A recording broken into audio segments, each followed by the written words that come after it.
You see it?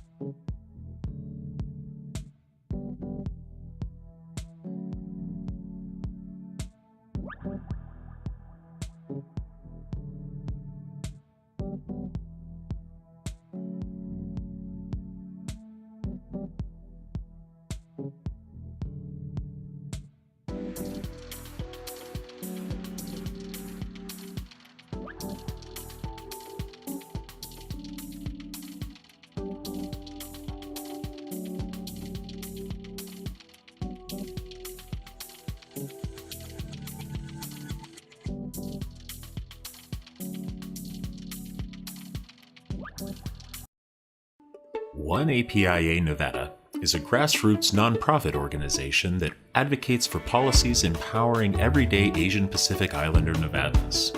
Nevada is home to a growing APIA community, accounting for 1 in 10 voters.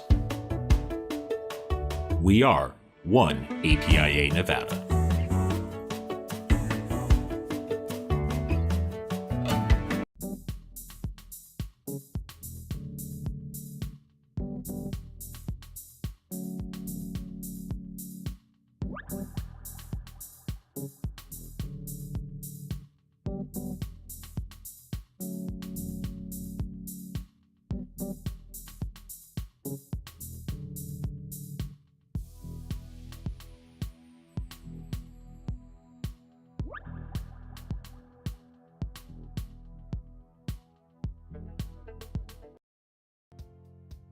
Concili Incorporated is Nevada's premier Democratic campaign firm. Fighting for progressive issues and candidates for over a decade, and proud sponsor of Battle-Born Progress.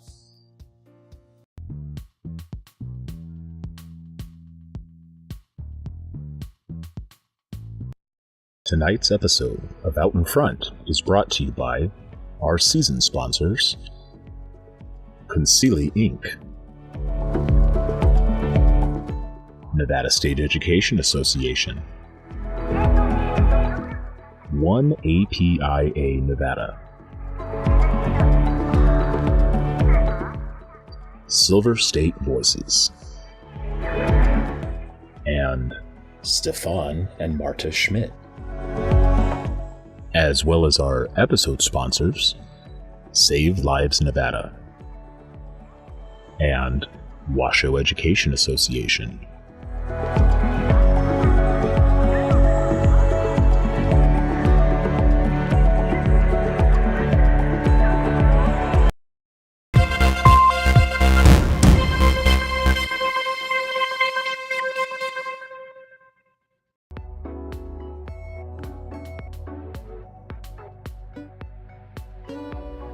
All right, welcome back, everyone, to this green edition of Out in Front with Annette. My name is Annette Magnus, and I'm the Executive Director of Battle-Born Progress. And happy St. Patrick's Day, everyone. My Irish roots. Cannot wait to go and celebrate with some corned beef and cabbage right after this show. So we have an exciting show full of badass women tonight. And we are so excited because it is Women's History Month. And so we are excited to talk about this incredibly important topic and really show why the marijuana industry in Nevada has to start diversifying and all of the good work that's being done to do that. So we're excited to dive into this very green topic this evening. So tonight we are joined by a few guests that I'm excited to speak with. So we have Asia Duncan. She is the co-founder and president of CEIC, the Cannabis Equity and Inclusion Coalition. We have Lake Martin Esquire. She is the executive director of the Nevada Cannabis Association. We have Aisha Goins. She is the president and owner of Black Joy Consulting. And we have Angie Rodriguez Smith. She is chief people officer, I love that, of Thrive Cannabis Marketplace, which just opened up over by my house, by the way. So I'm very excited about that. So thank you to all of these fabulous women for joining us. Thank you, Aisha, especially because you're celebrating a coworker and you came here to be with us anyways. So we're really excited to dive right in. So Asia, I'm actually going to come to you first. You know, when was CEIC founded and what is the mission within what is your mission within the cannabis industry? Hello, everyone. So Cannabis Equity and Inclusion Community was founded in 2019. The focus of CEIC is civic engagement and policy as it relates to the cannabis industry. And our core values are freedom, equity, and opportunities in the cannabis industry. My passion or my goal within the industry is to make sure that communities disenfranchised by the war on drugs are reinvested in and repaired. Thank you so much. And let's talk about that for a second. I think that's a really important thing for folks to understand. You know, as states across the country have legalized marijuana, it is still not legalized at the federal level. And so we still have many people across this country incarcerated for marijuana offenses, even though now people are profiting off of this industry and states are profiting off of this industry. So why is it so important to have that focus in the back of our minds as we talk about this issue? I mean, it's very important to have this social equity and, racial equity a focus. This cannabis industry is a multi-billion-dollar industry. It's going to create a huge opportunity to help folks build generational wealth. It's going to create huge opportunities for, small towns, villages, states, counties to be able to receive tax dollars to improve the economics of their respective areas. So, the huge focus of CEIC is to make sure that those disenfranchised by the war on drugs, the folks who were arrested, who are still in jail, who are suffering, whose families suffering, who were, just disproportionately, displaced because of this, because of marijuana prohibition. We're making sure that there's folks like us are sitting at the table while we're creating policy and legislation that's inclusive. Couldn't agree more. All right, Lake, I want to come to you and bring you in really quickly, and we'll come back to Asia in just a minute. As the executive director of the state's oldest cannabis association, what has changed over the years since you started? And what do you see the industry, or where do you see the industry going next, especially with all of these amazing women and women of color on our panel tonight? Thank you so much for having me. It's an honor to be here, particularly among this incredible panel. So thank you. As you mentioned, the Nevada Cannabis Association is the oldest and largest trade association for cannabis businesses in Nevada. And we represent everyone along the entire supply chain, from dispensaries, production, cultivation, distribution, and affiliated businesses. I joined the association in September of 2020. So I wasn't there for the initial launch of medical and then rec. But even in the short time since I started with the association, looking at 2020, we had COVID shutdowns and businesses pivoting to figure out how to serve customers and patients with stores being closed and capacity restrictions. We had the Cannabis Compliance Board, which is our new regulatory body, came online in July of 2020. We've had litigation since, the 2018 licensing round that was just winding down. So even for this relatively young industry and the short, year and a half that I've been in the industry, there's been a lot of ups and downs. So great question. What do I see next for the industry? I think 2020 is going to be very interesting in seeing how the market still stabilizes post-COVID. We had in 2021, fiscal year 2021, for example, Nevada became $1 billion industry. So brought in $1 billion of sales into the state. And that meant as well sending $159 million to the distributive school account that funds K through 12 education. So it was a tremendous year for the state in terms of sales revenue and tax revenue. So far, 2022 is not looking like 2021 in terms of sales. Sales are down. We're coming off a flat end of the year and decreasing sales in 2022. Folks aren't spending as much time at home. That's a factor for sure. And so we're seeing what it looks like in this post-COVID era. What's the market going to look like? In addition, there are dispensaries that are still opening from the licenses that were granted in 2018. We have about 30 plus that are still going to open within the next year, year and a half. And that impacts the market as well. So we're really looking at like, what does our market look like in the next year? And what does that mean for new entrepreneurs who want to enter the industry as well? And that brings me to the topic of lounges that I'm sure we'll talk about at length. Consumption lounges are a new license type, and they are the first time that social equity has been built into the framework of a license type in Nevada. Nevada was an early adopting state in terms of legalization, and there wasn't a discussion of social equity in the framework when the market was stood up. And so now we're kind of backing into it in a way that some of the later states to adopt aren't doing. So you have New York, for instance, is coming online now, and they're addressing social equity from the jump. So we're doing things a little bit differently here, but it's been clear that social equity and diversity for our legislature, for our governor, for our CCB, and for the industry are a priority. Yeah, I can definitely attest to the fact that my marijuana consumption has gone down from the previous 2 years, so yes.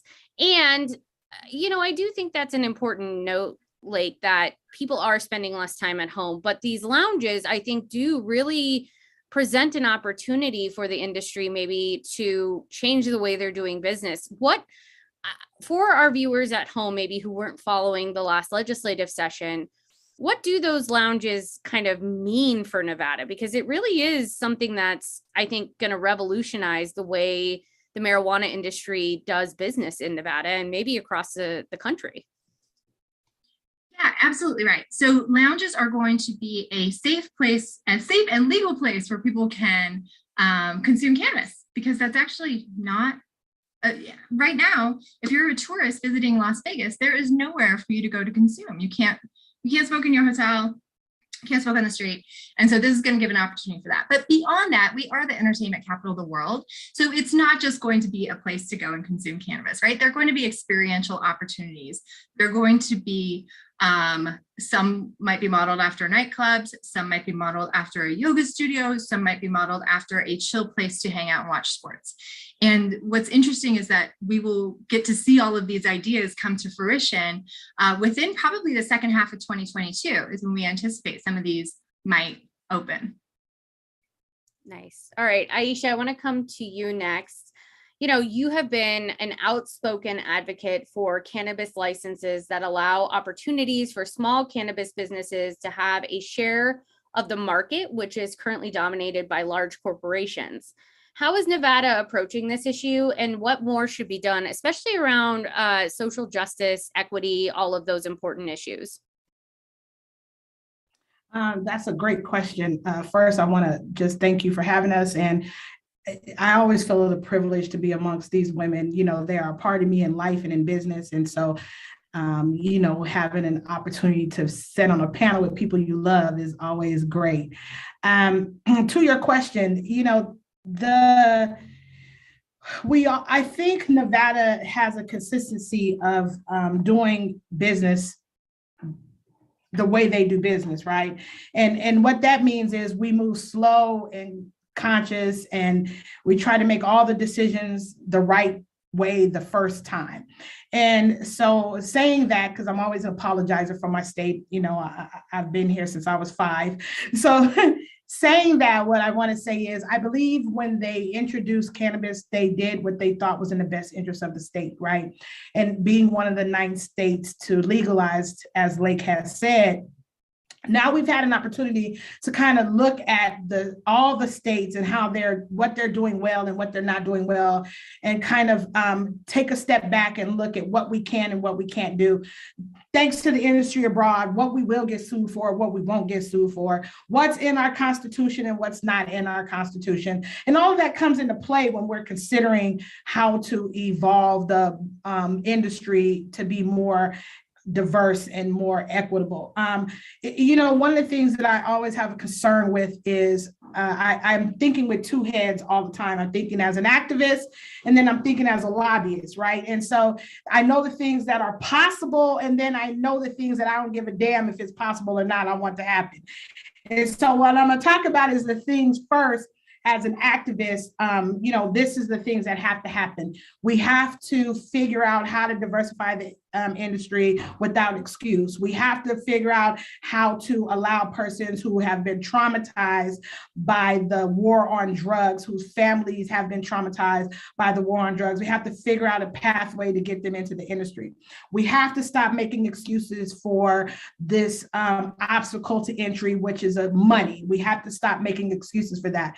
We have to consistently and actively be thinking about how are we going to see our marketplace in the next 10 years that it's diverse and full and complete as our state is. That's the activist in me, right?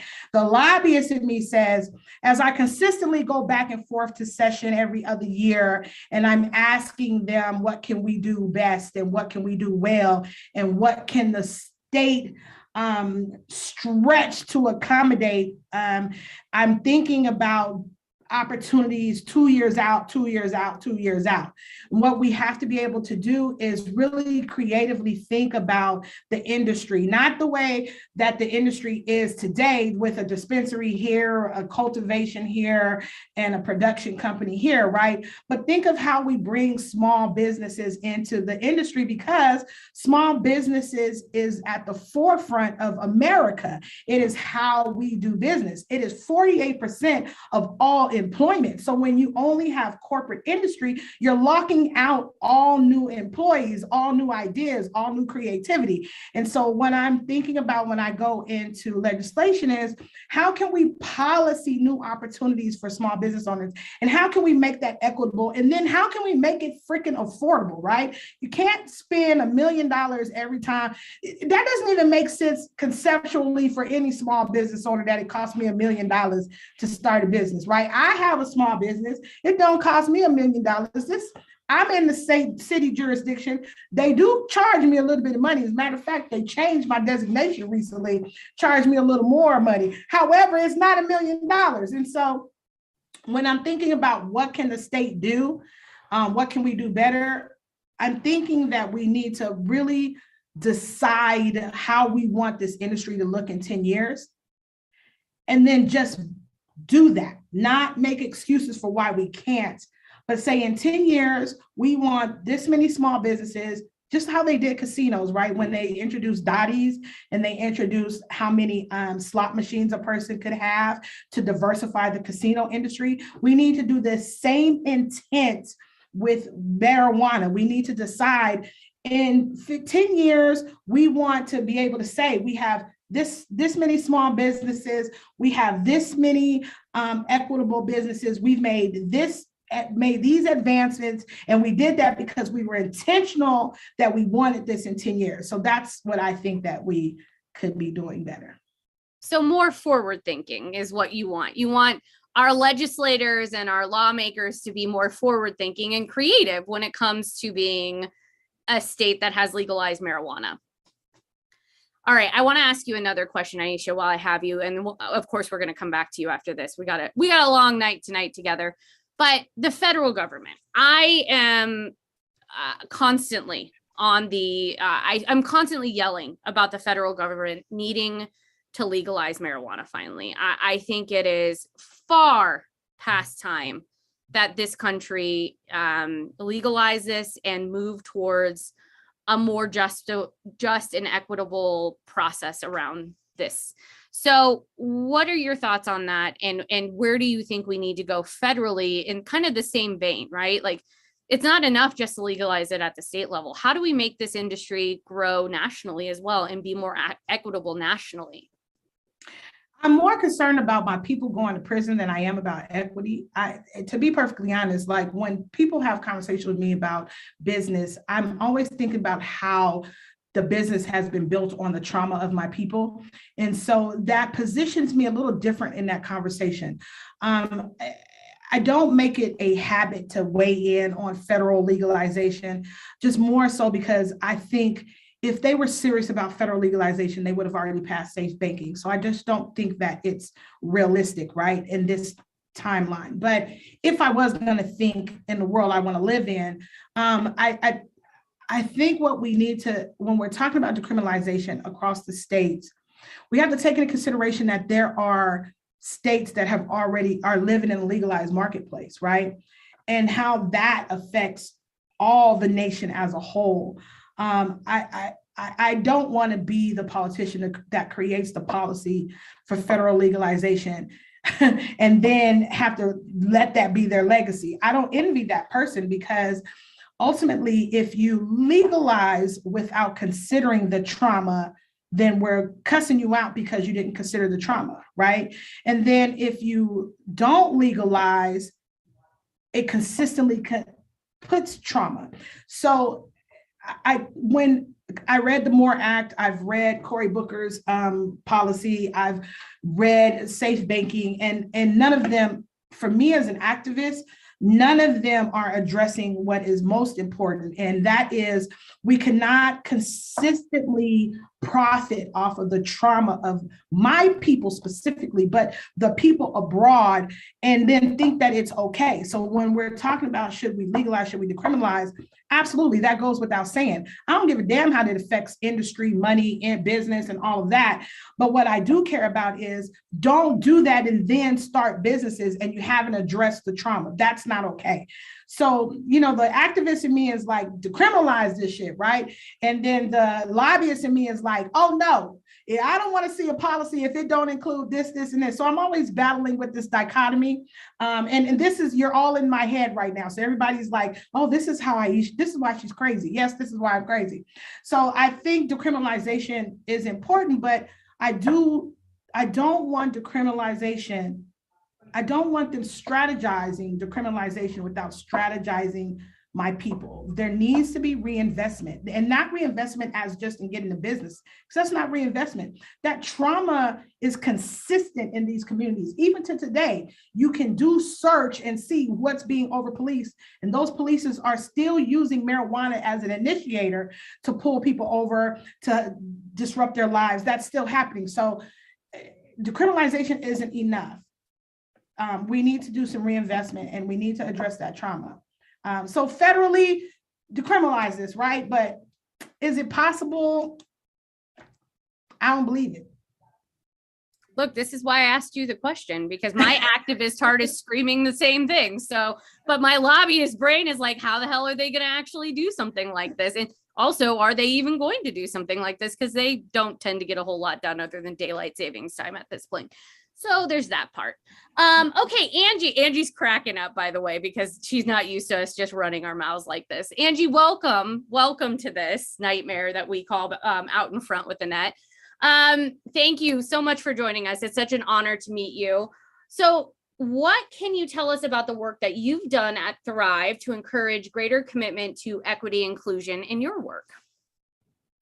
Well, thank you, Annette, for having me, and for the rest of the team. I know joining this industry has been heartwarming for me. I've been received with open arms, so that already speaks highly for what we are doing. Our CEO, when he interviewed me, one of the topics was diversity and inclusion, and actually his green light and his support for me to be able to, even in the interview, just speak freely about it was a big part of the reason why I joined this company.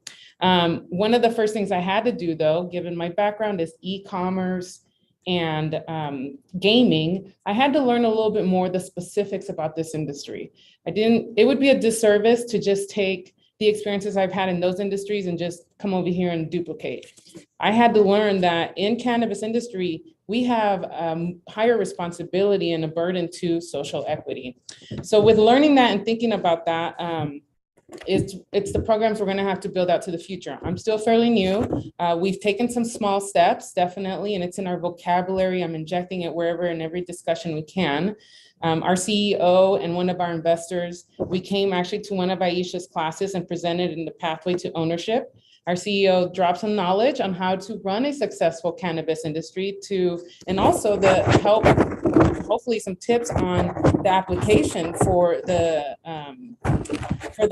lounges. So this was a great step for us. And this is how I met Aisha too, and been trying to get plugged in where I can learn still more about our industry and continue to roll out programs and support them. We also contributed financially to the success of this program and have made ourselves available for the future steps the group will be taking in their application process. For Black History Month, I recognized one of our employees posted a beautiful message on how his store, some ideas on how they can support and celebrate the month. With that, I reached out to him and asked him, would you feel comfortable joining in on our conversations so that with the leadership on how we can plan out a couple more activities throughout the month? We ended up with one of his great ideas, which is on the last week, we were able to supply lunches from local Black owned restaurants and vendors so that we can be supporting our community. And it, I hope, demonstrated to our employees we're open to ideas. It celebrated the month and it also celebrated this employee. And I know he walked away with a little certain more pride in hopefully where he works and where the brand he gets to represent on a daily basis. I've been involved in a couple calls also to support rolling out with the CCB unconscious bias training. So hopefully that's something we can see in the future, not only at the CCB, but also locally here with our employees at Thrive. So there are a couple more ideas that we have going. How do we support during the vendor selection, the bid system, I thought of front of the line pass for any minority owned companies and vendors we can support and partner up with. So there is still a little bit more to be done, but I truly appreciate that. And the reason for joining this company, the commitment to being purposeful and intentional about this topic. So Angie, what advice can you give to community members who might be seeking to start a small business start a business in the cannabis industry? What are some tips and tricks that you would give them? Yes, I think that is a very important question. And Aisha actually spoke a little bit about this. It's involve your employees because our community has great ideas and creativity. So involving your employees from all levels really helps with this. So sometimes leadership doesn't always have the answer. So being able to have your frontline employee who's dealing with our customers on a daily basis, or that employee who's bent over and tracking the growth of the flower on a daily basis, the employee that's talking to our vendors, these are going to be employees that we can tap into our resource. I don't always like to use the word empowerment. It suggests that there's power to give out. Our employees already have power. They have experience, they have knowledge, and we need to be able to support them. So when they come up with ideas or have a thought, instead of going through a chain of command, be open to their ideas and then clear the path for them. Help them, introduce them into the meetings where we do make these type of decisions. That way they can learn and be exposed, build relationships as well. And then that allows for promotion without the traditional way in a corporate environment. Historically, it's been shown in studies that most leaders, managers, when they hire or promote someone, it's usually someone that looks like them or thinks like them. And unfortunately, it's mostly white people who have had these roles. Therefore, it's been an adverse impact to minorities. So being able to listen to our employees, act on that, and fulfill and help them grow in that allows and opens up avenues for them to also grow within your own company. Share your success with your employees. This generational wealth, this is something that can start with these smaller roles, these smaller promotions, these steps. So that is a great thing to highlight for employers, and then get a good lawyer. I like that last part, especially. I think all of your points, especially on empowerment, our chat and our staff chat was really lighting up about that. So I think all of your points are so excellent, and we're excited to talk to you more. So I just want to remind our viewers at home, if y'all have any questions for these amazing women, please put them in the chat tonight. We are taking all questions on all things marijuana for St. Patrick's Day. We're going green, and we want to talk to you about the marijuana industry in Nevada. So, Asia, I want to come back to you. Last legislative session, legislation was passed allowing for the cannabis lounges that Lake and I were talking about just a few minutes ago, and setting aside the licenses for businesses owned by people of color specifically. A year later, now, how is that process rolling out so far, and what are the next steps for groups like yours? So the social equity language, there's going to be 10 licenses put aside for consumption lounges. So AB 341 put aside 10 licenses for social equity applicants. And they also so right now it's all still being created. Nothing is really written in stone. The CCB, you can go to ccb.nv.gov and keep, be a part of that conversation, leave public comment, let people know, what you want to see, or let the board know what you're interested. And then Aisha is also the commissioner of the cannabis, the social equity commissioner of the Cannabis Advisory Board. So I think that those are places to start in terms of, getting to know what the language is going to look like.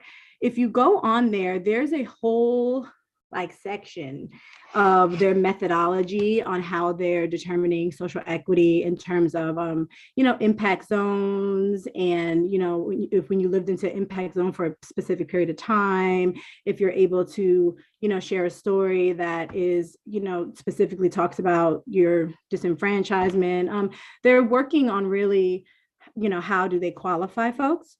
So that's what that looks like. There are 10 licenses available. There is no application stacking. So although I would love to be on everybody's license, that's not possible. And we're just working through it. I think it's a step in the right direction. I don't think it's the answer to everything. I can't say I'm 100% satisfied. I just think that I prefer, I'm a believer now that I've learned and understand policy with my nonprofit, through growing the org. I learned a lot about policy, and with the education of learning policy, I'm okay with making small strides to keep the industry moving forward and biting off little pieces as we can chew to see this improvement. It's way better than sitting in a corner and griping about, what's not being done. So we are definitely active in, what does that look like? How do we create pathways to ownership? Having those conversations, those intimate conversations with our community on what this looks like, what do they want, what are their needs, what are they missing in terms of business? And then where Cannabis Business School and Pathway to Ownership came to was that bridge, because there really wasn't any nonprofit program, mentorship. There was really nothing in the community specific to cannabis. So we tried to reach out and partner with other orgs because we didn't want to do the work. So that's why we have a cute little tagline that says, come get this work, because we were definitely reaching out to national players in the, minority cannabis, industry. But, it worked out how I always have this saying, everything is as it should be. So it worked out how it worked out. And now CEIC was able to present Cannabis Business School, which is our pathway to ownership. And it's gotten a lot of praise. It's the first of its kind. Our students just successfully graduated 2 weeks ago. Super proud of them.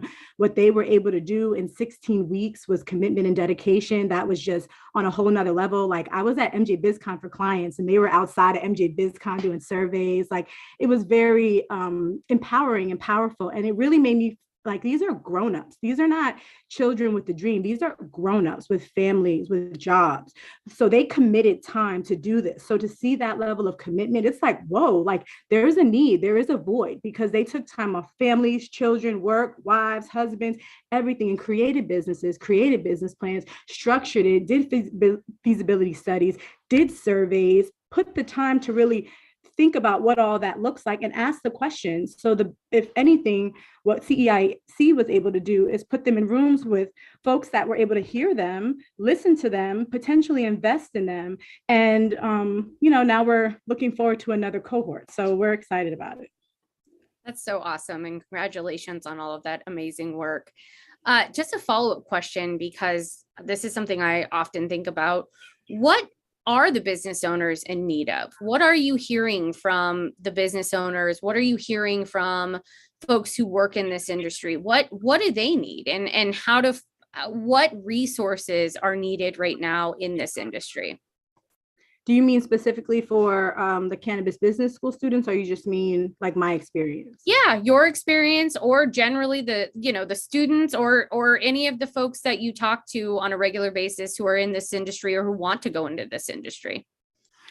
Well, I think I have a unique experience in terms of the industry because I was able to work for several years for small boutique cultivation and production facilities. So that allowed me the opportunity to be cross-trained and understand the business.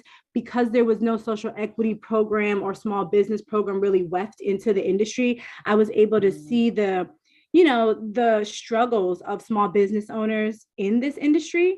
So what that allowed me to do is kind of put all of those thoughts into the work that we do in terms of what is needed. Aside from the big, of course, there's the money component, but just really resources in terms of tech, in terms of understanding compliance, in terms of really doing the due diligence and putting the numbers together. Because a lot of people, that initial step of putting together all the numbers on what it's going to cost to actually get in the industry set up from the idea to actual execution, there's lots of money involved. There's legal involved. I mean, an application fee, just the fee, even if as a social equity applicant is $2,500 as a social equity applicant, it's $10,000 for just an independent license holder. And it's $100,000 if you already are a retailer.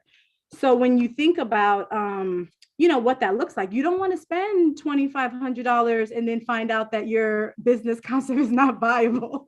You don't want to go, hey, I want a coffee shop and then have issues with the cannabis tax, right? Like now you go get a coffee shop and you have to charge $10, $15 for a cup of coffee with cannabis in it just to pay your rent, because now your rent is higher because people are like, oh, they're making so much money there in cannabis.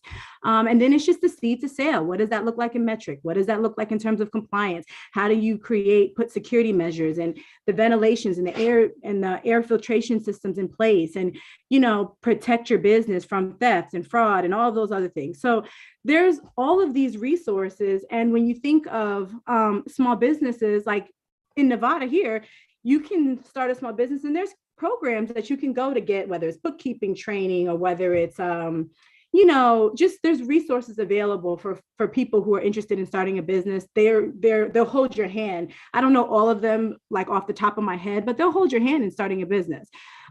So there wasn't really anything like that in cannabis. So I think Cannabis Business School was really able to, especially the first cohort, was able to kind of put all the professionals in the room, talk about all the things that have all the uncomfortable conversations, from money to idea to, whether it's viable, to how much you're going to charge, to what colors are better than others, and what language are you using? Are we saying cannabis, marijuana, weed? Like, what are we talking about? And then really what all that looks like. And I think they did a great job at it. But moving forward, in terms of, I still see a lot of compliance issues in the industry, just from an inside perspective, me working in cannabis, like I am in the compliance section in cultivation and production. So I just see a lot of compliance issues. Like I just wish like everything was so easy. Like I feel like people always call you when it's like, everything is happening, everything is wrong, the state is knocking on my door, look at all these package tags messed up. And it's like, geez Louise, like if you just, just keep a compliance person. Like sometimes that position is like, they just think you could give it to an inventory manager. You think you could let your cultivation director do it to save money, or you think, oh, my lawyer is going to take care of it. It's like not true. There's reporting involved. There's, due diligence involved. There's follow-ups involved. Depending on what size of a facility, it's very easy to get the numbers and the packages mixed up. It doesn't mean there was theft. Sometimes it's just innocent mistakes, just data entry mistakes. So I feel like compliance is still something that's very strong and very important in the industry, that sometimes I feel like that burden gets pushed off to hourly employees that really don't understand the gravity of what this entails. And then now with the way the CCB is going, they're actually getting in trouble for that. So as an agent card holder, you're responsible for your duty or your responsibility. Everything is not just the licensee getting penalties, violations, and infractions. You as an individual agent card holder could get penalties, violation, and infractions, because when you get your agent card, you're attesting to not do certain things.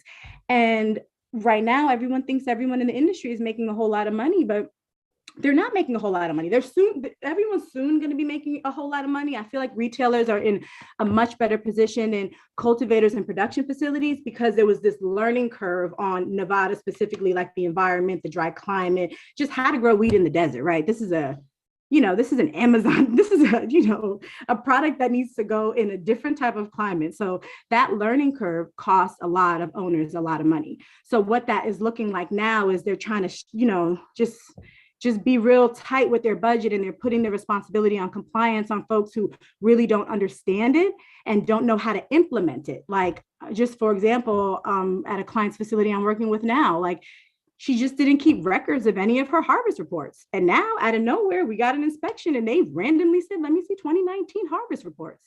They're allowed to ask for that. That's 5 years of record keeping. she was like, she just reported it. I called her myself. I was like, she's like, she reported it. She kept it. And after she put it in metric, she threw it away. It's in metric. That's not an answer for the CCB. Like, that's like, what am I supposed to say? So these are just the things that thinking about. Now, had that owner spent time to really get a compliance person in there, then those records would have been kept and that training would have been done. And that level, even if it's paper. I mean, when I started out, I wasn't all fancy with the Excel sheets. I was making them write all their metric tabs on a piece of paper, because as long as they come in and can show chain of custody, it didn't matter where it was. They didn't say it had to look pretty. They just said it had to be there. So in the beginning, we just wanted to make sure it was there. Take a piece of paper from the printer and write it down. I'll figure out what to do with it later. So I just think compliance is still something that needs to be discussed and handled with care and emphasis on that, because that also is a position that I feel like is a little bit of a bump up besides the entry level position, you know? I just learned a whole lot about the cannabis industry that I had no idea Sorry. existed. No, don't say sorry. I am fascinated. I am sitting here like my mind is blown right now, Asia. So thank you for enlightening us about how the industry works, because for commoners like me, we just go buy our weed and go home and smoke it. But you never really think about all of the different things that go into being compliant and all of that stuff. It's so important. So thank you. My mind is blown right now. And so is my staff. They're like, holy crap, this isn't amazing. So thank you for that. Awesome. Lake, I want to come back to you really quickly.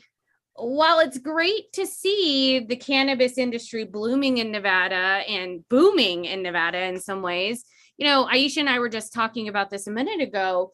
We have to reckon with the fact that communities of color have been targets of the war on drugs and largely don't reap the economic benefits of the marijuana legalization and industrialization.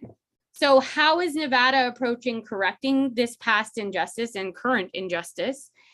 And how are we going to build an industry that is equitable for all communities and make sure that we're, doing what Aisha said, the federal government needs to do? Yes, absolutely. And building what Asia had said as well. I mean, she took a deep dive into compliance and the regulatory framework within which we all operate. Absolutely key. Education and mentoring are absolutely key for existing employees, for entrepreneurs who are interested in getting into the industry. And that's something as an association we are looking at growing and developing even more, is creating leadership development and mentoring pipelines for our extremely diverse employee base, and making sure that we are training employees and giving them opportunities to advance into management positions, C-suite positions, board positions. And we're looking at doing that through like a structured mentoring program and leadership education program industry-wide. Statewide, I mean, really like the CCB, with input from the industry and input from experts on social equity and leaders like Aisha, are, like I said, making social equity and diversity a priority.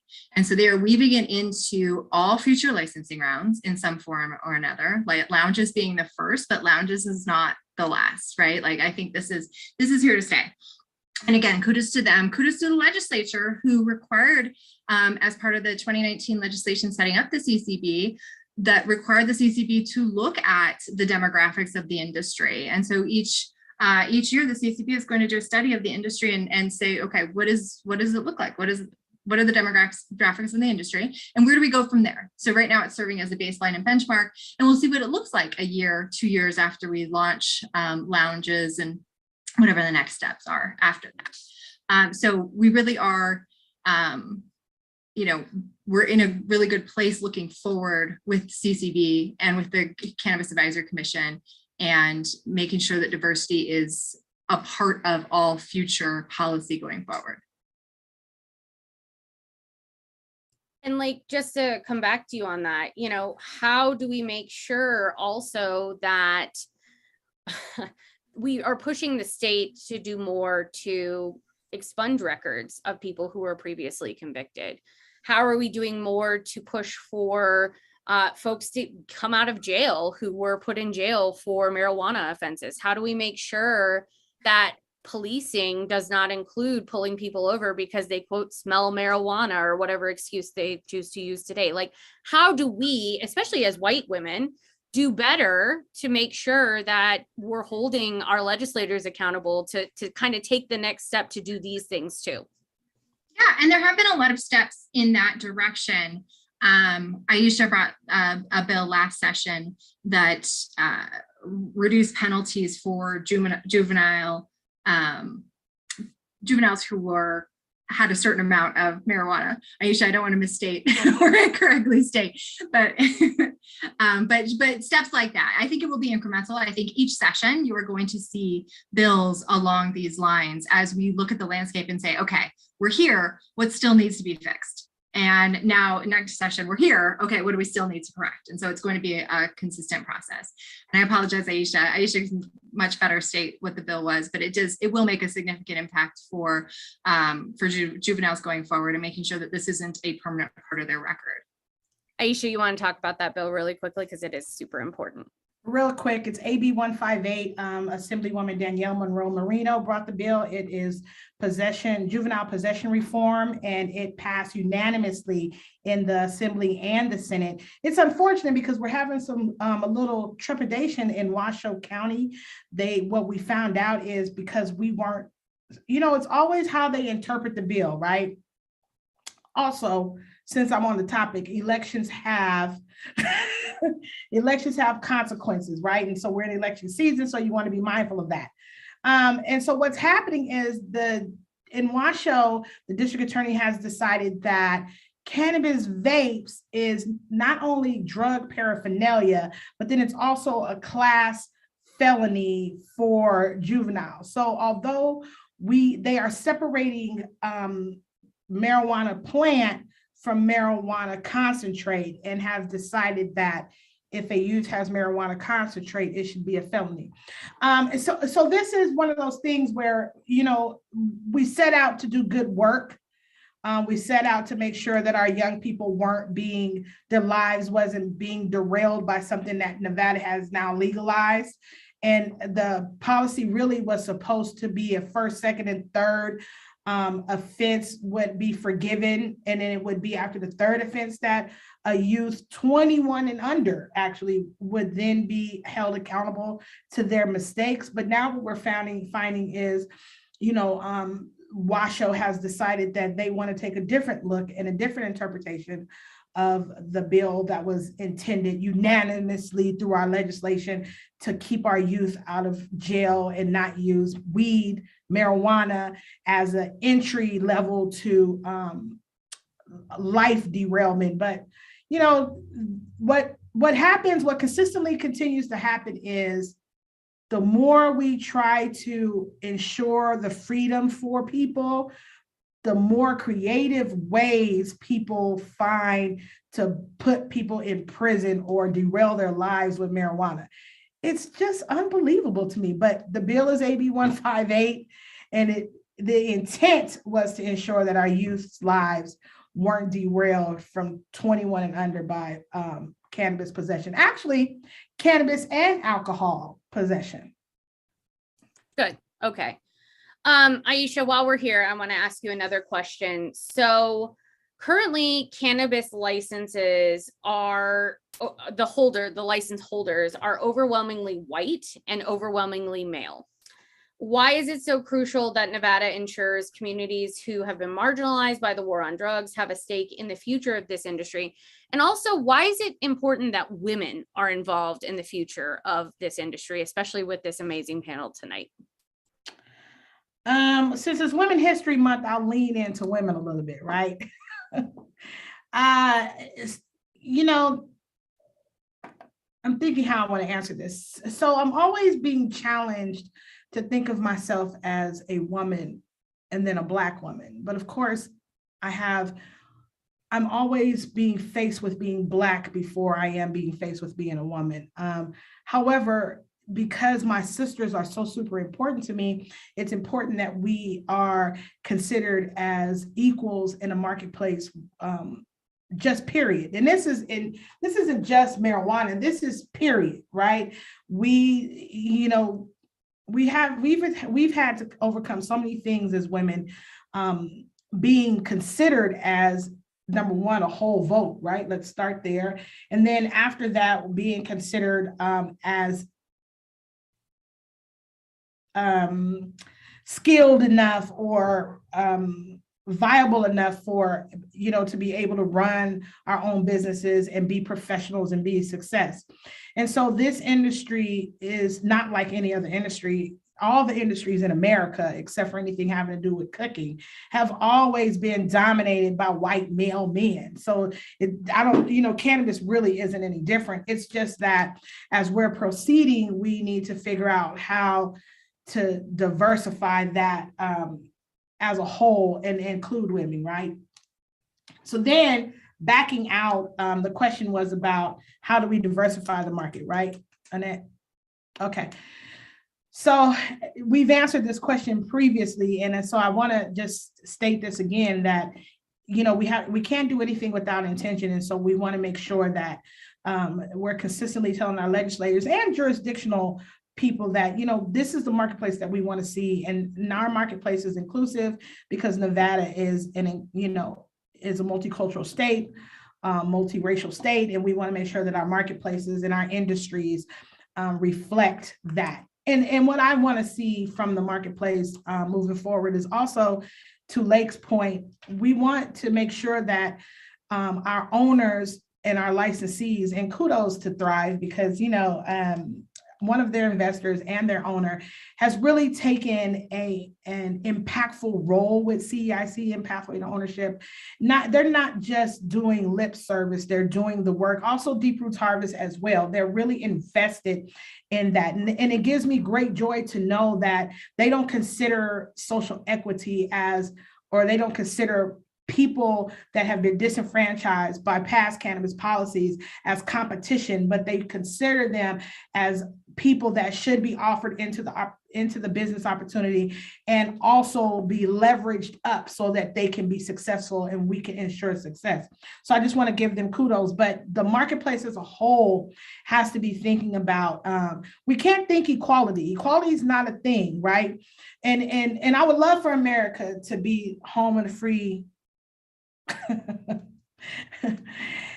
And I'm going to stop there. But so since, that is our hope, and that's the thing that we have all come to look forward to in America and its core values, we want to make sure that we are positioning ourselves to do that consistently in the way we do business and in the way we do policy and in the way that we consider movement work.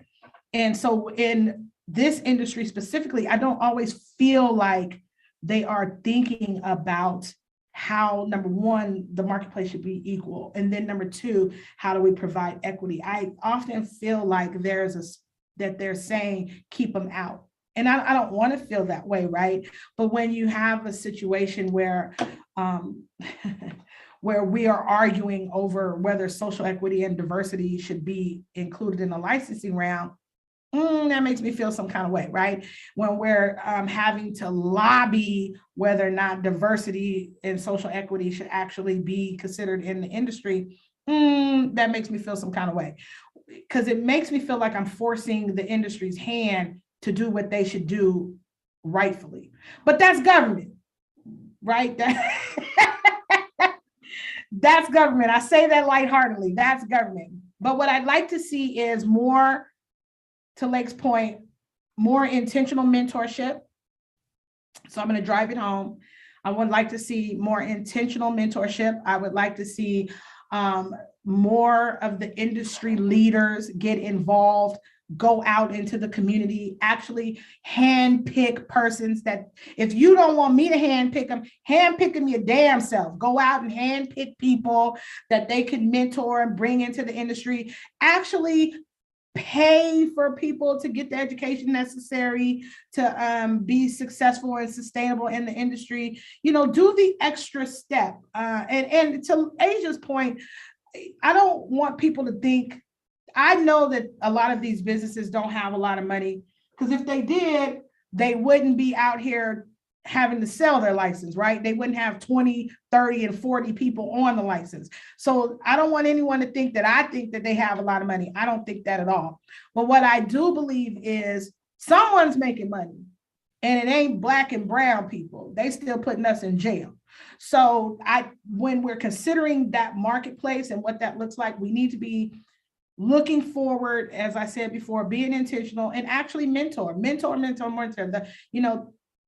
I don't want to do a commercial, Annette, and so I don't want to do this, but what Pathway to Ownership was really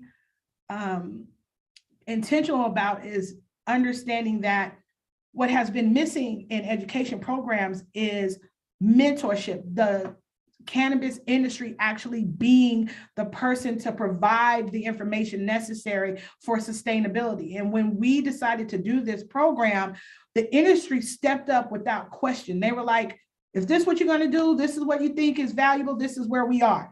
And so as we're proceeding, we have to do more of that, not less, right? It doesn't just have to be my program. It needs to be more programs. There needs to be more people that are stepping up and doing mentorship. And if they don't know how to do that, they need to connect with Asia Duncan at CEIC and figure out how they can get into this work, because we got a lot of work.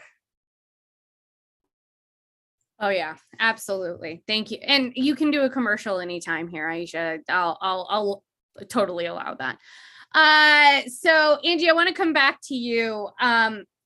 We talked about how Thrive is an example, a great example of how this should be being done, and how people in the cannabis business should be kind of looking to y'all as examples of how this should be done. So how can other cannabis businesses learn from your approach to diversity, equity, and inclusion?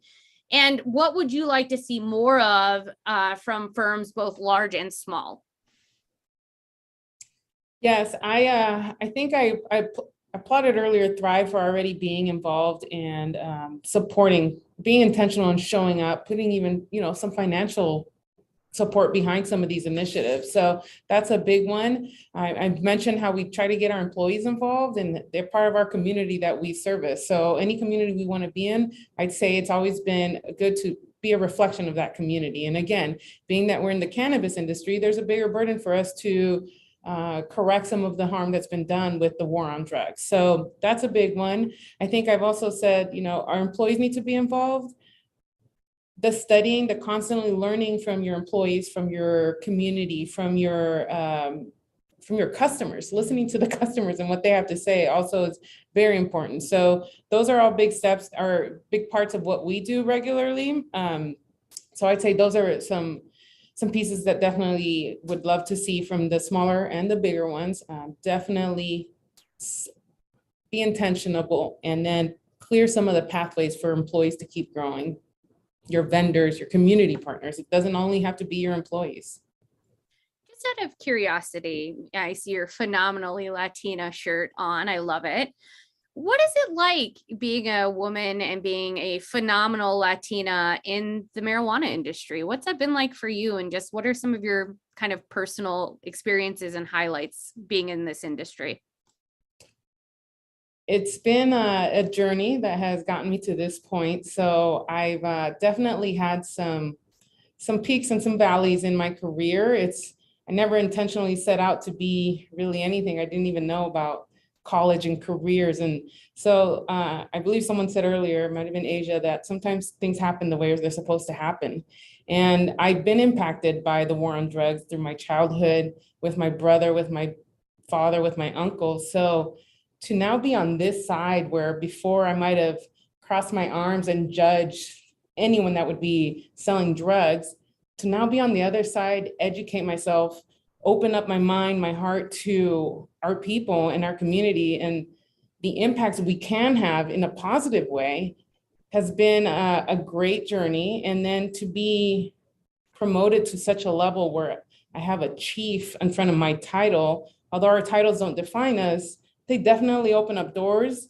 And then to be a brown face with that title is just been quite an experience, and a process that I'm thankful for, a process that I'm proud of, and a process that keeps me humble, because I was a child that didn't really know much about this and in regards to a career path. So to be able to serve and our employees, our line level, all the way up to our executive as a person of color, and to be in those rooms and the executive meetings, it's just, there's some pride with it. And then there's some sadness with it, because very often I have been the only one in that room. And these are these policies are the ones that have kept us out of it. And not necessarily because our lack of skills, our lack of effort, our lack of work ethic. It's just, they were set out to keep us out of these rooms, to keep us out of these discussions, to keep us out of these opportunities. And so I've been enlightened by the journey, and again, just thankful for Thrive to have this opportunity, and thankful for you guys to have even the stage to express some of my emotions and my experience on this. Angie, I'm going to stick with you. I want to move to some audience questions, but I think this one is uniquely perfect for you. So Maria Teresa asks, how do people looking to become part of the cannabis industry, especially BIPOC people, do so? I think it's definitely coming in and getting in. Definitely, I've been given the even here within our own population of make sure you speak up, and it can be embarrassing, and there is some emotion, and our bodies can clam up in certain moments, but be brave enough to speak up.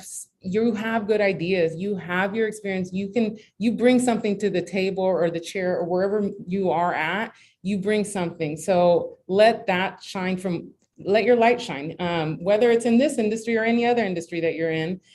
You do have something to bring and offer.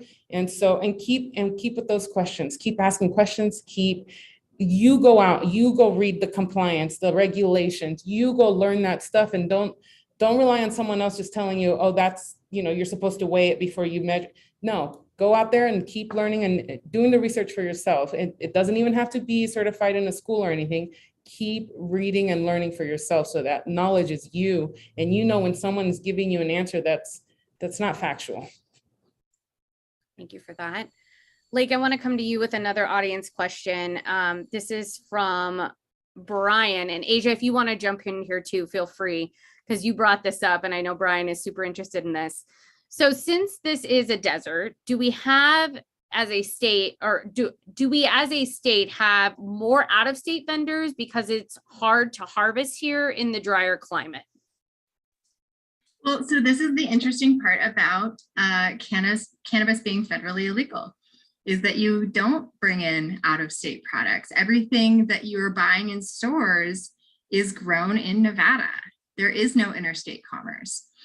And that affects so many different things. When you're looking at state market stability, supply and demand, all of that, it's like what we can serve in Nevada, the consumers that we're going to have in Nevada, because we can't export it and we can't import it. I am fascinated by this. So Asia, I want to come back to you on this. You brought this up originally. So how do we teach people how to be growing marijuana in a desert where we don't have water? That's an interesting question. So in terms of teaching people how to grow in a desert, you really have to, get your cultivation agent card and get hired at a cultivation to learn.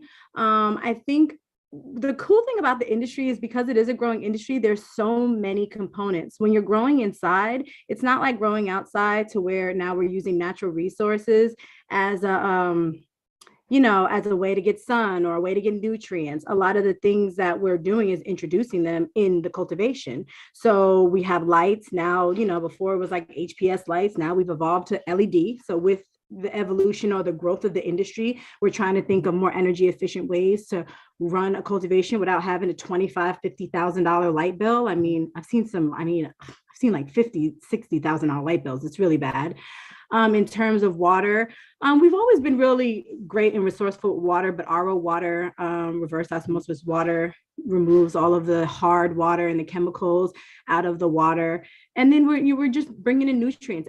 Different growers have different recipes. Some people use salt, some people use nutrients. There's a list in the Department of Ag of all the things we can't use in terms of pesticides.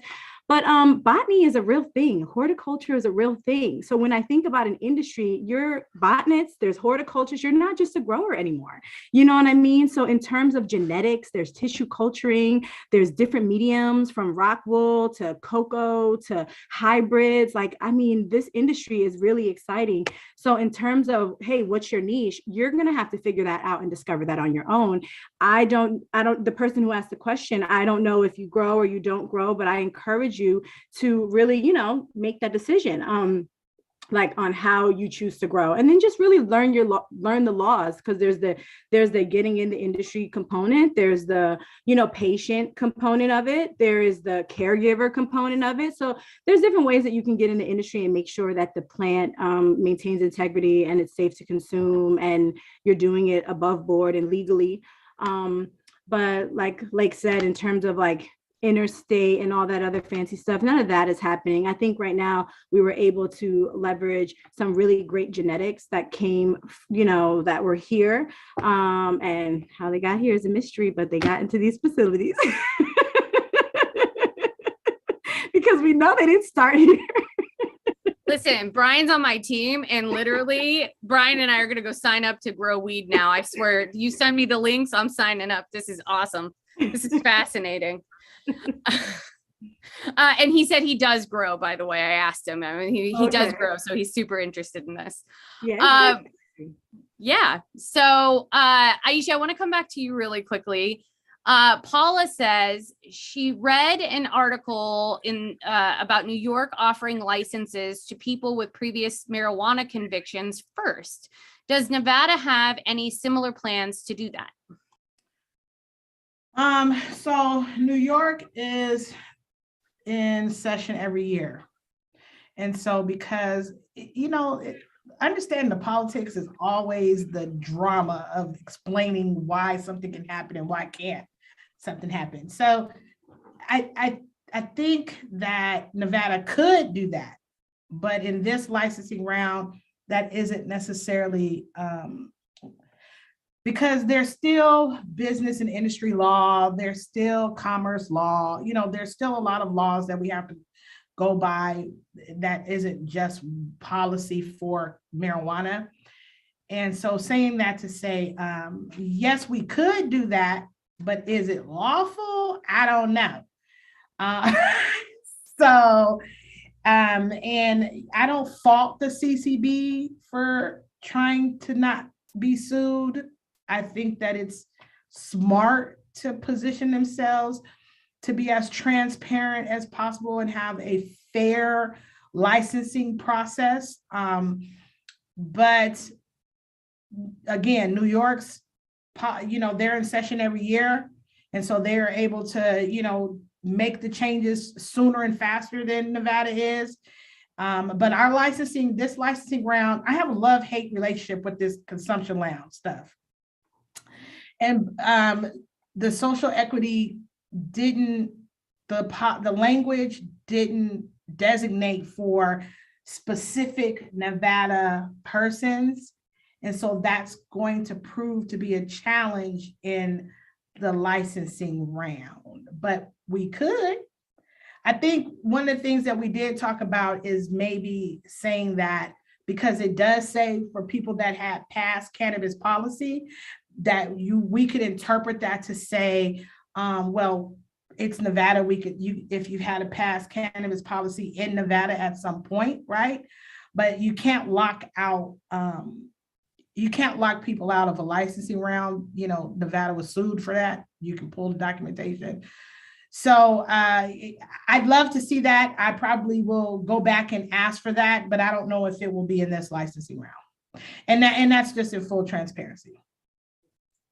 That makes total sense. I don't want to be sued either. That makes total sense. Yeah, look, too pretty for jail. Okay, that's the way we always feel. So yeah, I'm with you. And I don't like to give people money unless I want to give them money. So that's right. Yeah, no, we're not just handing out free money. No. It's not that kind of green tonight. So Carmen has a question for you, Lake. Has the NCA come out with a position or statement regarding issues surrounding social equity? So that's a great question. And thank you, Carmen. No, we haven't put out a policy statement regarding social equity. What we've done is been actively engaged in the issue. And like I said, following the lead of folks like Aisha and the CCB in how they're incorporating social equity into future licensing rounds. Thank you for that. And Asia, I'm going to come back to you for this last one. And if anybody wants to hop in on this one, Amber asked, do lounges operate the same way as bars, and would they have similar hours and operating situations?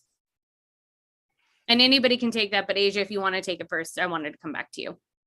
I do want to chime in on, I just wanted to touch back on something that Lake and Aisha brought up. I think the whole conversation just stemming around policy is important because folks need to understand civic engagement, because what ends up happening is that we end up trying to right wrongs and have conversations about policy and go back and reform and try to fix things after the fact, when a huge part of what we do at CEIC is try to get ourselves to be a part of the conversation while it's happening, so we don't have to fix it later. So I do want to, you just make that clear that in terms of like policy and civic engagement, like we really do educate on policy one-on-one, like schoolhouse rock, like how a bill becomes law, like simple things like that, just so people can feel empowered. I know me personally, moving here from another state, not really sure how to get in the industry, feeling like I exhausted all my time and effort and resources, like, and you know, being introduced to coaching is like, she's like, that's not a money issue, that's a policy issue. And I'm like, what?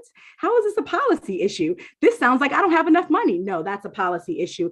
And then she educated me on policy, and this entire ride and has been really educating on policy. And there's so much empowerment around policy, because there's just a level that you'll grow to in business. And then there's like, okay, now you need money and you have to go after investments. But even what protects your investments? Policy. So policy has been created for historically to protect our investments. So I just want to, you know, throw that out there.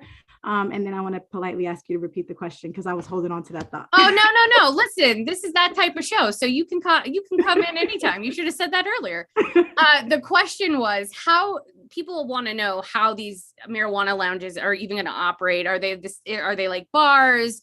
Like, what are their hours of operation? Just like, how does it work? People are just generally curious. So I'm going to give the short answer, which you really have to come get this work. So we do, we really go through what's happening at the CCB. We really talk about what this looks like. We want to know people's opinion in terms of, hey, this is the language that's suggested. These are the recommendations. And they don't just have recommendations on the social equity side. Like, I read some recommendations on that public health committee that were like, they made it very, very challenging to do business. So being able to have those conversations to be like, this is just, you know, this is overly regulating a space where we want to make money when there's already going to be a challenge in making money. So let's not overcomplicate this, because I don't see you guys doing that for cigar bars, and I don't see you guys doing that for hookah lounges. So don't make it more challenging for us to get in this industry, right? But really, when I say come to get this work and to come to a meeting, it's so that you can really learn something, because it's very challenging to hundreds of people want to know, how do you get in? What do you do? The first step is go to the CCB and the ccb.nv.gov and read the regulations and get familiar with that. The second thing is, if you want to be engaged, there's a lot of organizations. I'll just plug mine right now, Cannabis Equity Inclusion Community. We have a meeting every first Tuesday of the month at 6:30. You're welcome to join, but we get engaged in what these conversations look like. So that way I'm talking to a group of people about policy, and I'm not trying to spread myself thin, having a million conversations about it, because the truth is everyone's ideas are different. It's going to be unique. As Lake pointed out, it's going to be innovative. We are the entertainment, state capital of the world. So essentially people are going to have these high expectations, right? But we also know that we have to pay attention, because guess who's going to be the first round of licenses? It's going to be the retailers. So they don't necessarily have the sales component there, but they have the dispensary right next door. They're going to have the consumption lounge right there. Nubu already has a tasting room. So go do some research. Go to California, Josephine and Billy's. There are consumption lounge that's open. Go over there. Go to Colorado. See where their wins and losses are. There's going to have to be some level of investment and commitment to your dream. So if this is really your dream, like the consumption lounge is not my dream. You know what I mean? So if this is the policy aspect and making sure there's a pathway to, equity and inclusion is the passion. It's not the lounge specifically. That's just one that's just one piece of the puzzle. And that's just the infancy of it. That's the beginning. So I'm looking forward to see the beginning, but there's also other bills that we plan on introducing, like AB 322, which is a portable cannabis vendor license bill. So it's kind of a mobile component to, to consumption. So I recommend you get involved. I recommend that you do some research and study. And then you also just figure out, like, in terms of a consumption lounge, like if you live here, you have to look like, what does that look like to you? Because in terms of living here, I don't have to go to a consumption lounge, just like I don't have to go to a casino. I can smoke in my house, and I'm legally and lawfully able to do that. I own my own home. I'm not having those issues. But if you rent, that's an issue. That's a conversation to have. If you're on Section 8 or some of these, subsidizing housing programs, these are a conversation. If you are accepted any grant or down payment assistance program from federal government, these are conversations for discussion in terms of how cannabis and a possession charge can affect these fundings, this housing, and you as an individual. So I don't have an answer on what consumption lounges looks like. I feel like in terms of being imaginative and being innovative, that's what I'm looking forward to. I'm looking forward to other folks' ideas. I'm looking forward to being able to socialize and consume with other people, that I enjoy hanging out with. And I'm interested in seeing what everything is what everything's going to look like. But it's going to be interesting. But I think we're going to have some innovative stuff. So I want to jump in real quick. I was gonna ask somebody else to jump in too, because I wanted to hear what your thoughts were on this. Yeah, I'm gonna jump in and just kind of weigh in with where we are, where the Cannabis Compliance Board is with the lounges. And I say we because when I think about the industry, I always say we, because I'm always thinking about all of us. So we are in our second iteration of workshops discussing the regulations for consumption lounges. You can view them at ccb.nv.gov, to what Asia said.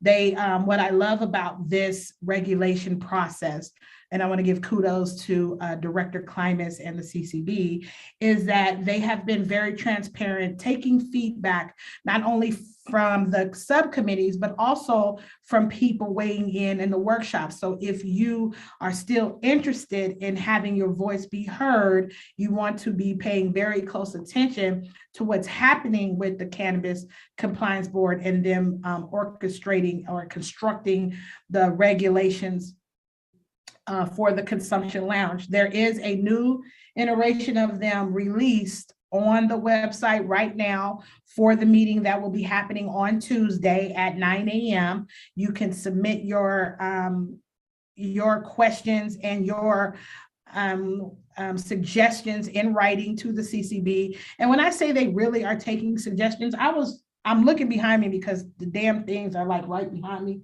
I was reading something in the it was the how food would be served, and I was reading along the lines of the regulations, their suggested regulations, and someone had made a suggestion from the floor, and now it's in the suggested regulation. So we still are deciding, not me, don't call me, because I won't answer, so don't call me. But the Cannabis Compliance Board is still moving forward and taking suggestions in what they want this to look like. But what I will say is hardcore, some of the licensing suggestions mean that, there'll be a separated building for combustible cannabis. They are asking that, you have access in and out from two doors instead of one, right? They're being very conscious of what the kitchens are going to look like if you're creating ready to present cannabis. They've designated how much a single serve amount is in this new regulation. And these are things that I know consumers are specifically interested in. And my clients pay me to disseminate this information for them. The community doesn't. However, I will be doing some workshops here relatively soon to make sure that everyone's plugged in on, how this is going to look. And then also, I want to say now that there are 20 licenses, 10 social equity, 10 independent. And this is going to be the first open licensing round that Nevada has had in its cannabis marketplace.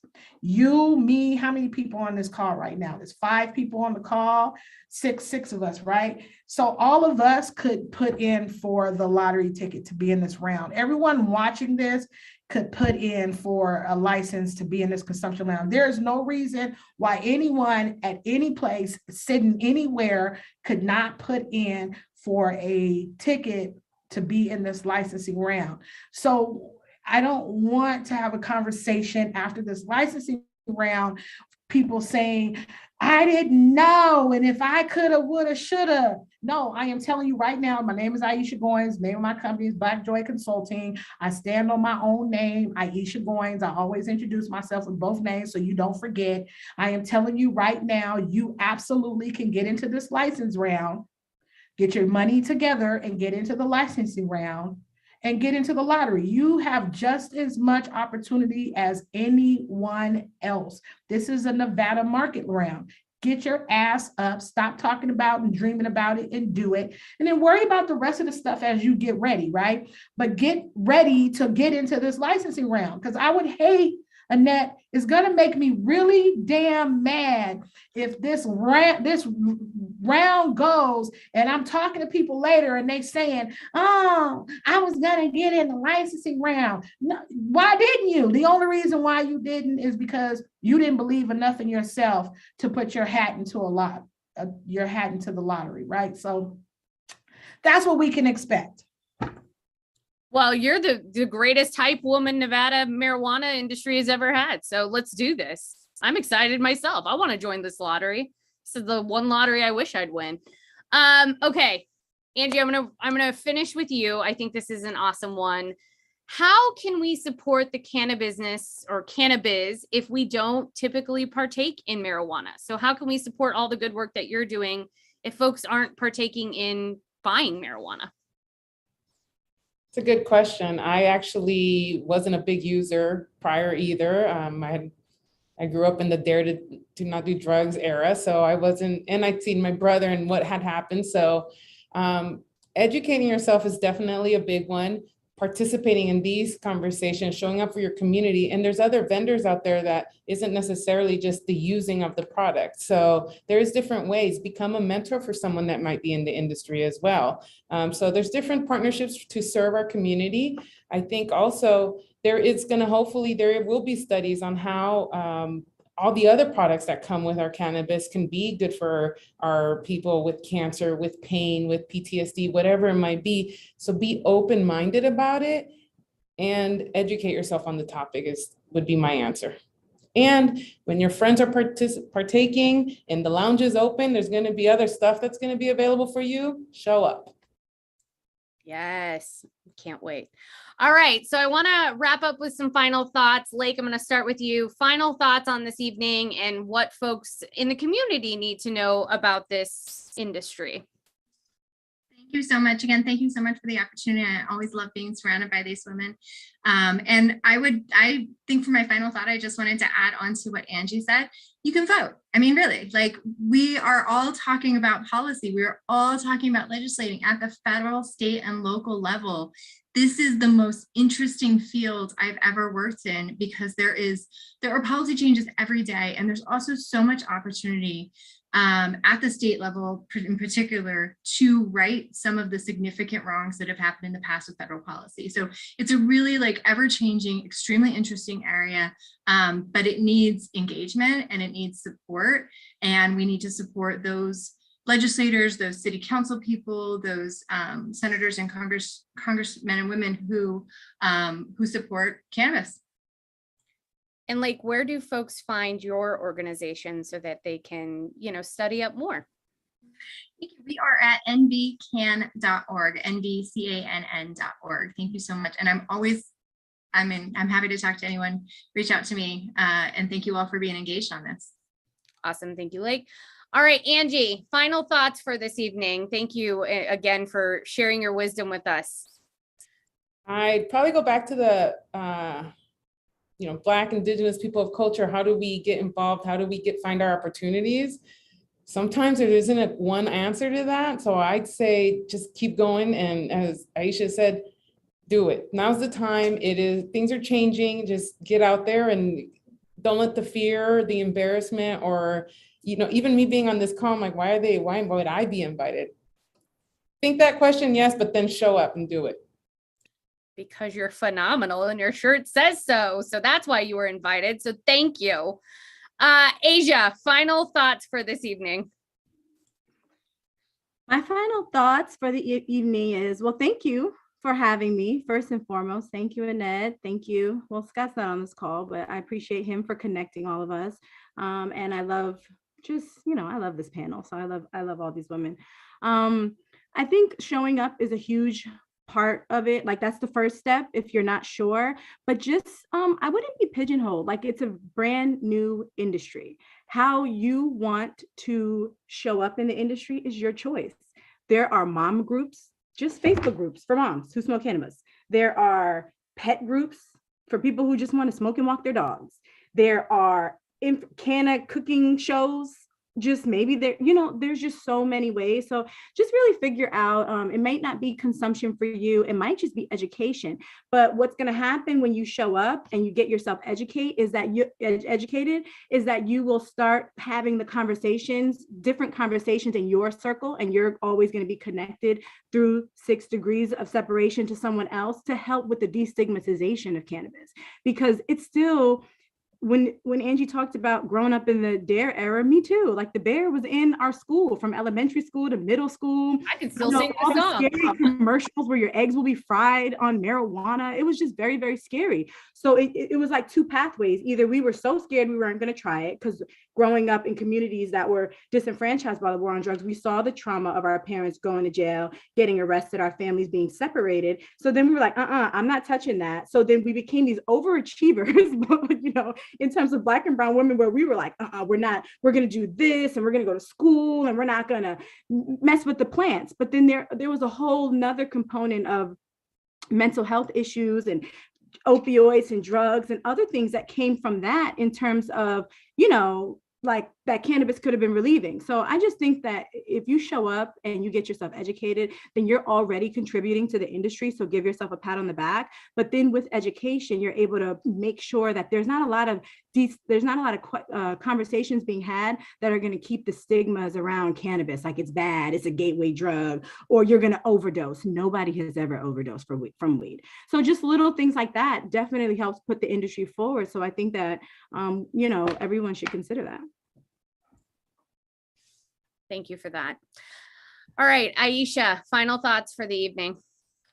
Take us out on a high note, sister. First, I just want to tell you, thank you for having us. And thank you to these phenomenal and just magnificent women. I call them all sisters, and I'm pleased to, except for Asia, I call her daughter, but I'm pleased to have relationships with you all personally. On a high note, okay, so, because I was definitely gonna kind of throw some rocks. So you can throw rocks too. Listen, whatever note you want to take us out on, you do that. I'll throw some rocks first, and then I'll end on a high note. What I do want to say is that it's not enough to have licensing made available just for consumption lounge. And in some ways, it hurt my feelings that the social equity was tied to the consumption lounge license. And I say hurt my feelings because when I serve my community, I serve with all of my heart and all who I am. And so when something's being done to my community, it feels like it's being done to me. And saying that to say we have to listen to the community as we're doing policy. I don't ever personally want to be caught doing policy to the people. I want to always be in a position where we're doing policy with the people, for the people. And in considering that, we want to be thinking strategically about new and innovative ways to provide equity into this industry. I want to be on the right side of that conversation, and I want to always amplify the voices of the persons, including myself, who have been traumatized and have had generations of trauma from this business.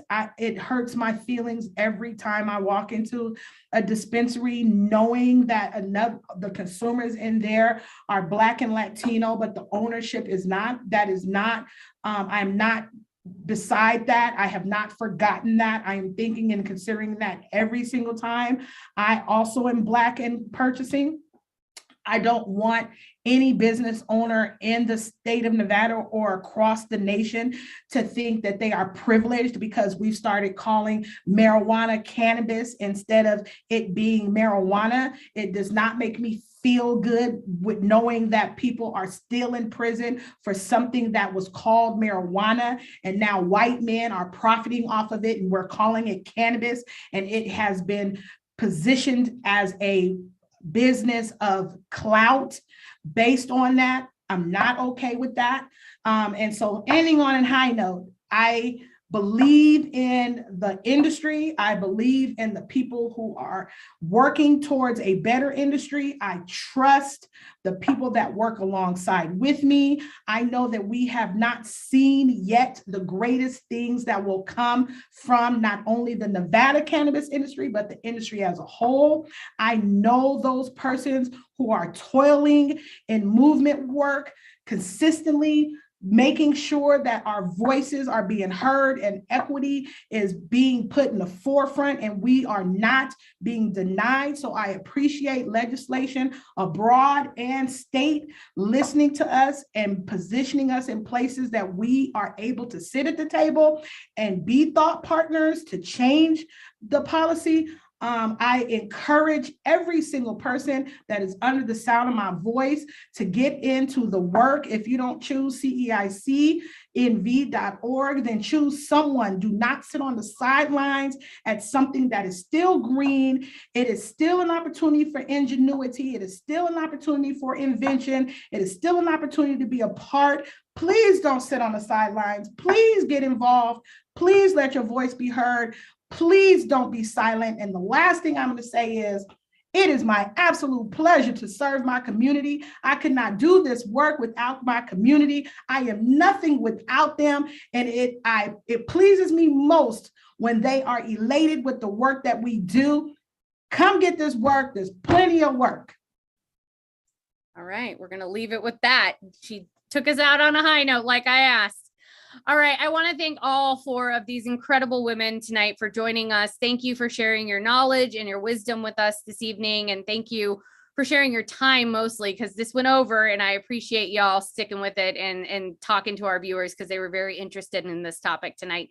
So I want to say thank you to all of you at home for watching and staying with us tonight for this very green edition of Out in Front. Happy St. Patrick's Day, everyone, from this Irish Italian woman to you. And hopefully we'll see you next week on Out in Front at 5 p.m. on Thursday. We'll talk to y'all soon. Stay safe, everyone.